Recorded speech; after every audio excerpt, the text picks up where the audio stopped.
Hey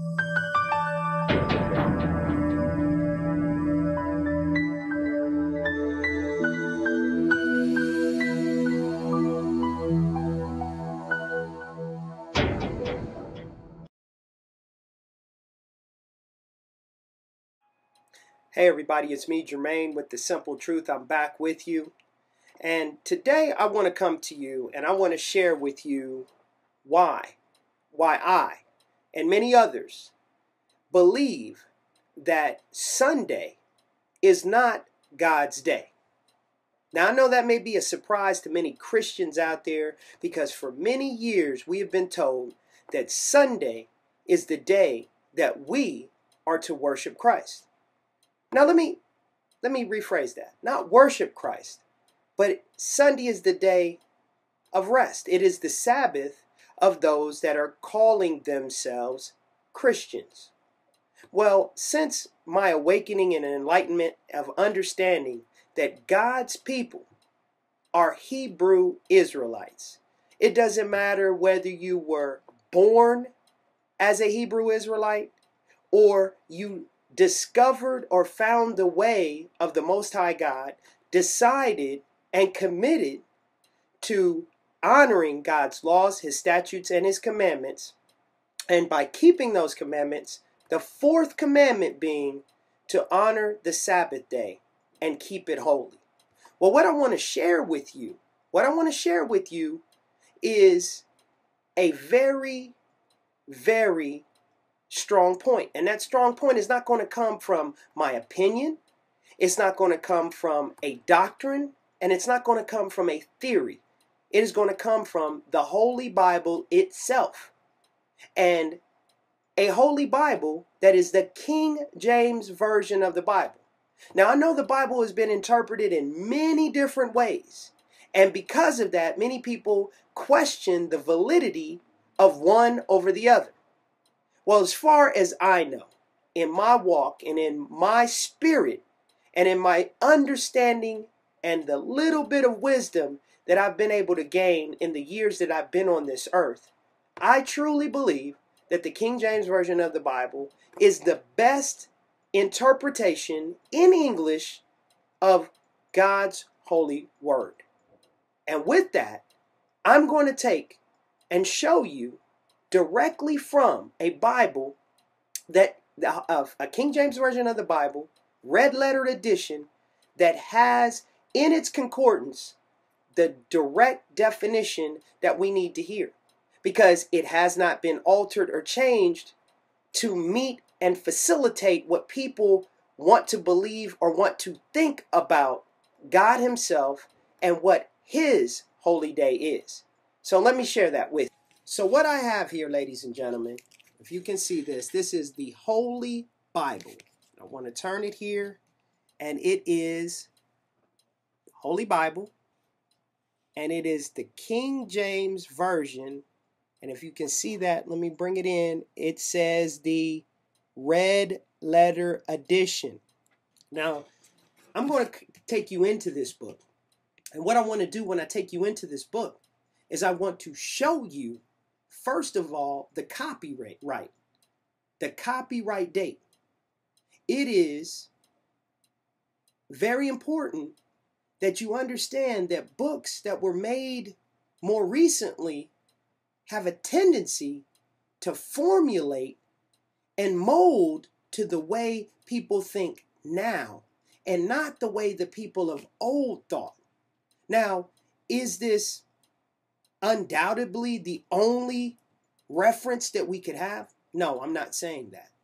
But I'm going to take you in this book. And when it comes to the Sabbath, I'm just speaking of the Sabbath here. If anyone, wants to go off on any other tangent when it comes to what I'm speaking about, understand I am talking about the Holy Bible and talking about Sunday versus the Sabbath in very simple terms. Remember, this is the simple truth. I'm not trying to take you on a journey that you cannot understand or you cannot know the direction you're going. I am giving milk to those that can take milk, and for those who need meat, you can take this another step further. But this is the simple truth, ladies and gentlemen. And let's go inside. Okay, so here we have the Holy Bible. Holy Bible.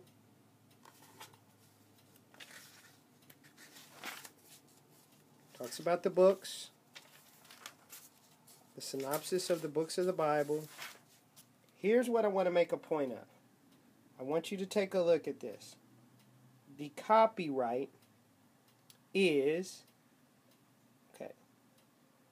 copyright, Bible Dictionary copyright, 1958 by Ottenheimer Publishers. Scripture Atlas copyright, 1970 by George Philip and Son Ltd, as you can read. Okay, so here we have the Bible Dictionary and Concordance. So, from here, I want to look up a few terms and then allow you to think for yourself. The simple truth, ladies and gentlemen. Okay, Sabbath was instituted by God in paradise for the benefit of man as a weekly day of rest for the body and worship for the spirit. It is found in some form or another also among pagans. The Jewish Sabbath was placed at the end of the week in commemoration of the creation.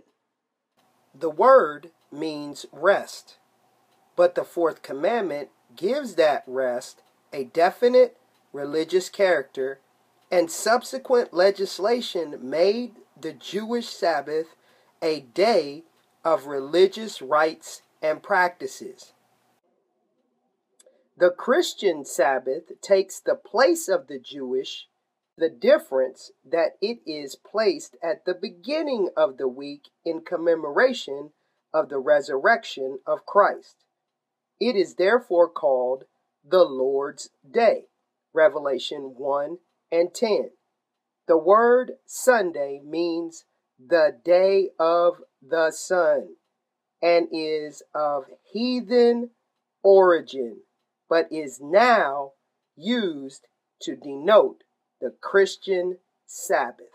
Now I have just one question.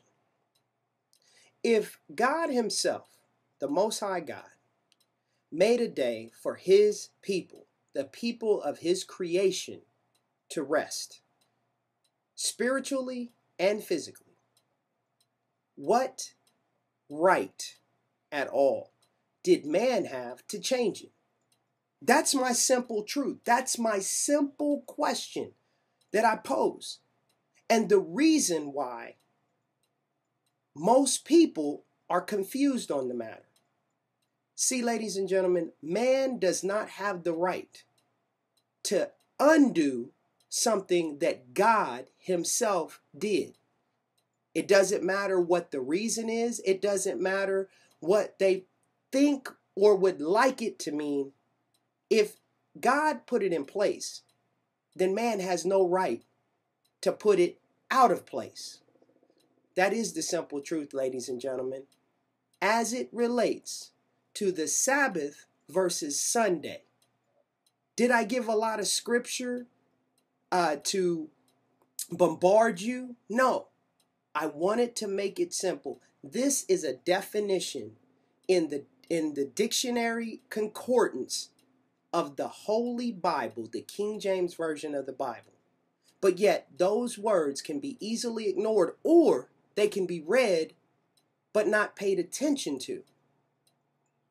The simple truth is, ladies and gentlemen, we must have a sense of truth comprehension. If we read something and it goes into our mind, it is what it is. It's not what someone else says it is. That is the simple truth. And as I always tell you, ladies and gentlemen, the simple things are oftentimes the most profound, but yet they're the most difficult to put into practice and to actually do. I want to thank you for joining me, and I will be back with you real soon.